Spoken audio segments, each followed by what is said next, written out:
Olá pessoal, hoje nós vamos começar a trabalhar um tema novo, tá? Chamado a formação do povo brasileiro.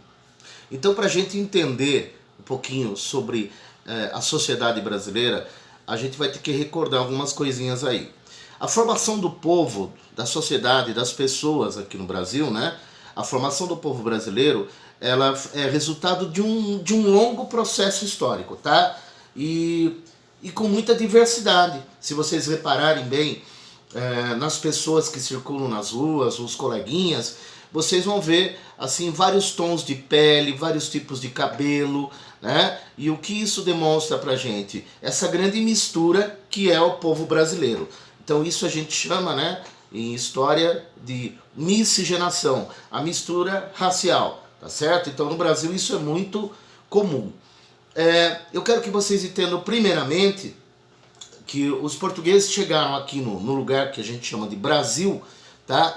E esse lugar já era habitado, né? Era habitado por pessoas, né? Que eles chamavam, os portugueses chamavam de índios. Então, só para recordar um pouquinho, a palavra índio, ela é um equívoco, um engano do Cristóvão Colombo, que em 1492 o Cristóvão Colombo era um navegador, né, que estava trabalhando para o governo da Espanha. Ele era italiano, mas estava trabalhando para o governo da Espanha. E a intenção do Cristóvão Colombo era chegar até as Índias, né, até o Oriente. E ele acreditava que navegando, né, pelo Oceano Atlântico, no sentido leste para oeste, ele dava a volta ao mundo, chegaria até as Índias e carregaria os navios de especiarias.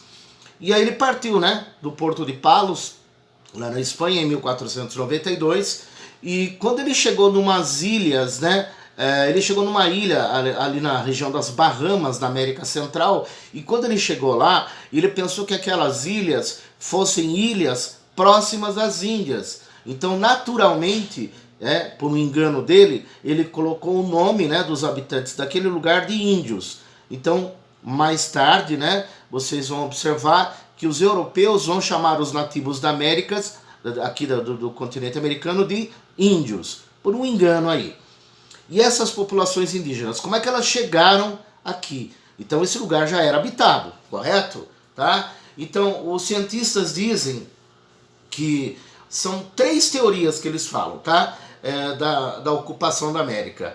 Que há mais ou menos 12 mil anos antes de Cristo, populações saíram lá da região da Rússia, atravessaram um canalzinho gelado chamado Estreito de Bering, e que ligava, né, a Ásia à América, e atravessaram, eram grupos nômades que atravessaram aquela região e começaram a habitar a América no sentido norte para o sul.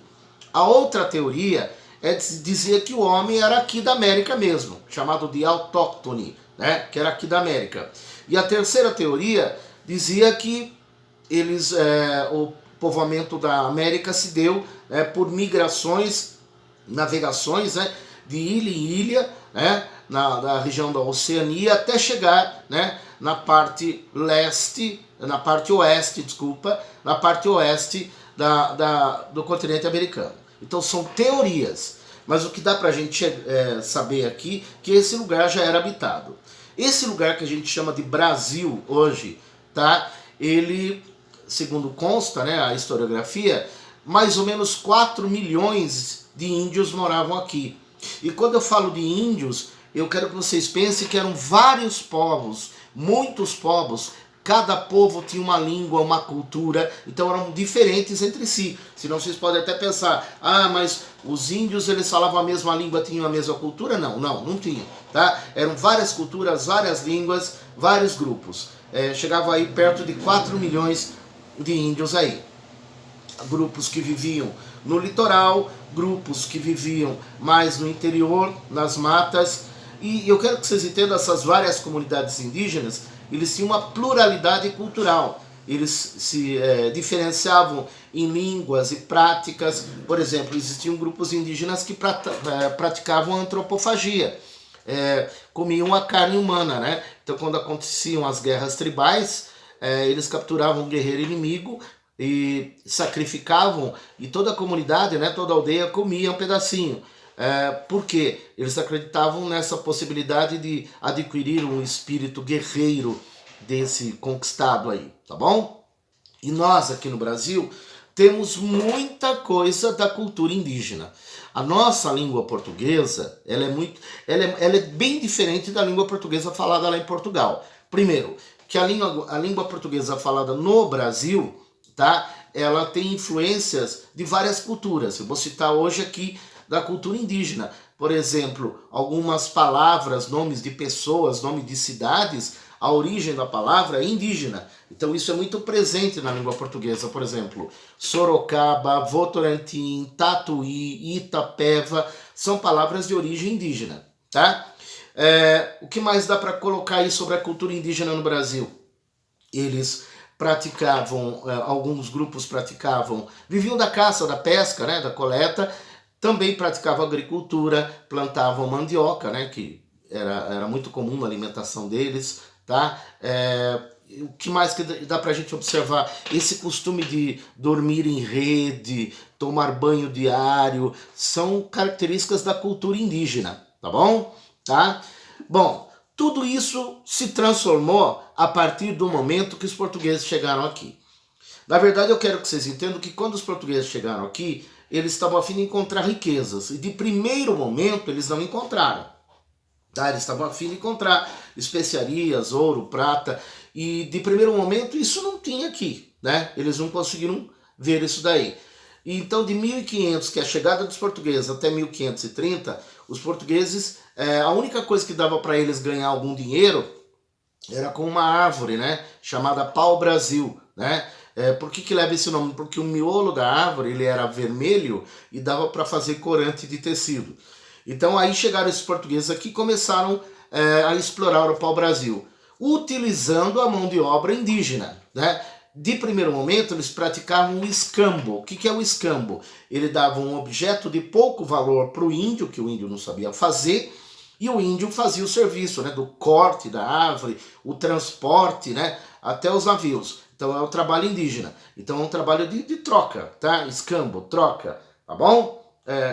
Facas, espelhos, objeto que para o português não tem muito valor, mas que era muito interessante para o índio, porque o índio não sabia fazer. Tá bom? Agora preste muita atenção. A intenção dos portugueses era explorar riquezas, tá? A intenção deles era essa daí, eram essas, tá?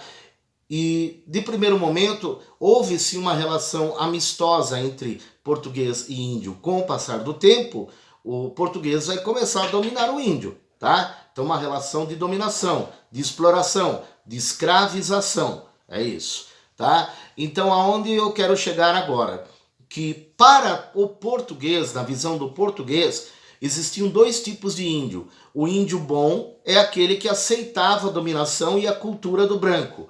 E o índio mau era aquele que não aceitava, que resistia, que lutava contra a dominação. Tá ok? Tudo bem? E logicamente vocês têm que observar que nesse processo de dominação até cultural do branco em relação ao índio, nós vamos ver os índios sendo transformados em cristãos. Então o que vai predominar é a cultura cristã, tá certo? O índio, infelizmente, ele teve que aceitar por uma questão de sobrevivência, tá bom? A partir do século XVI, os portugueses resolvem verificaram que as terras aqui eram muito boas para a agricultura. E eles tiveram a ideia, né, de plantar cana para produzir o açúcar, que para a época era um produto muito caro. E verificaram que na região nordeste do Brasil, o solo e o clima eram muito bons para essa cultura. Eles tentaram escravizar o índio, mas não deu certo, tá? Não deu certo. É aí que, naquela época, eles vão para o continente africano, capturam os nativos da África, os negros, trazem para cá e escravizam. Os negros começaram a chegar no século XVI para trabalhar nas plantações e na produção do açúcar no Nordeste brasileiro. No século XVIII, os negros, os africanos, eram utilizados na mineração em Minas Gerais, exploração de ouro, nas minas de ouro. E no século XIX foi utilizado também para produção de café, plantação de café, tá bom? Tá? Bom, eu quero que vocês entendam que quando o negro chega aqui, eles pegam negros de várias partes do continente africano, trazem para cá e escravizam.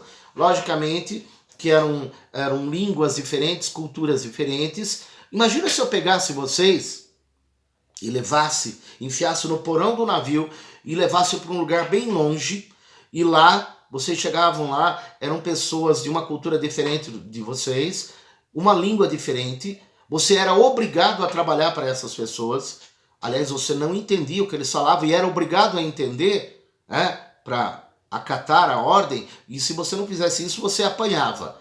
O negro no Brasil, ele não era considerado gente, pessoa, ele era considerado um animal, uma peça de compra e venda. É assim que eles se referiam aos negros ali na época, tá? E ali, primeiramente ali no século XVI, nas fazendas, né, de plantação de cana e produção de açúcar, você tinha a casa grande, né, onde morava o senhor, né, o dono da fazenda, você tinha as instalações para a fabricação do açúcar, e do lado tinha um barracão chamado senzala, onde os negros dormiam, né, depois de longas jornadas de trabalho. Eis a questão. Bem, será que os negros aceitaram essa escravização? Vocês aceitariam ser escravos? Acho que ninguém, né? Então houve uma reação, uma resistência à escravidão. Havia fugas individuais, fugas coletivas. Fuga individual era muito perigoso, porque provavelmente o senhor contratava um grupo de homens para sair e seguir as pistas, né, as pegadas, e facilmente se seria capturado. Agora, fugir em grupo, você poderia despistar, fazer armadilhas e tudo mais. Tá? Se matavam, lutavam contra a dominação, tá? E aí, aonde eu quero chegar? Que muitos negros fugiam, né, das fazendas, da escravidão, e fugiam para lugares distantes no meio das matas. Geralmente eram lugares de difícil acesso, tá? E aí nesses lugares de difícil acesso, quando eles percebiam que era um lugar legal, eles chegavam lá, e lá eles fundavam uma comunidade, né? E lá eles começavam a plantar, a criar, e lá eles começaram a viver. E lá, tudo que era plantado, produzido, era para toda a comunidade. Essas comunidades de negros fugitivos eram chamadas de quilombos. Na história do Brasil, nós tivemos muitos e muitos quilombos, tá? E aonde eu quero que vocês entendam aí? Que essa questão dos quilombos, tá? Ela vai ser importante porque ela vai ser a principal forma de resistência do negro à escravidão. Existiram vários quilombos no Brasil, o mais famoso deles foi chamado Quilombo dos Palmares, que ficava ali na região que corresponde ao estado de Alagoas hoje. Chegou a ter mais de 20 mil pessoas morando ali. Então era um complexo enorme ali para a época. Tudo bom? E muita cultura, muita coisa da cultura negra que nós temos até hoje, tá? Por exemplo, o samba, a capoeira, que era uma resistência do negro à escravidão, tá? Palavras também, palavras como moleque, batuque, por aí vai. Tá certo? Então nós temos muita coisa da cultura do negro aqui também, ok? Então, aonde eu quero mostrar para vocês? A mistura de raças do Brasil. Do índio, que já morava aqui, do branco, que chegou a partir de 1500, e do negro trazido da África para cá. E essa mistura, ela continuou, gente, ao longo da história, tá? Ao longo das idades moderna e contemporânea, a chegada de outros povos, também de origem europeia e asiáticas, espanhóis, franceses, holandeses, poloneses, italianos. Os japoneses chegaram no Brasil ali no começo do século XX. Bem, entre todas essas chegadas, existiram conflitos, desigualdades, e logicamente é a partir daí que se forma a identidade do povo brasileiro. Hoje, o nosso maior desafio é mediar todas essas diferenças, tendo o respeito e a tolerância como norteadores de uma vida de maior justiça e felicidade. Aonde eu quero chegar? O povo brasileiro é muito diversificado, variado, essa mistura racial, essa mistura cultural, tá? Então a gente tem que aprender a respeitar essas diferenças que existem na nossa cultura, tá bom?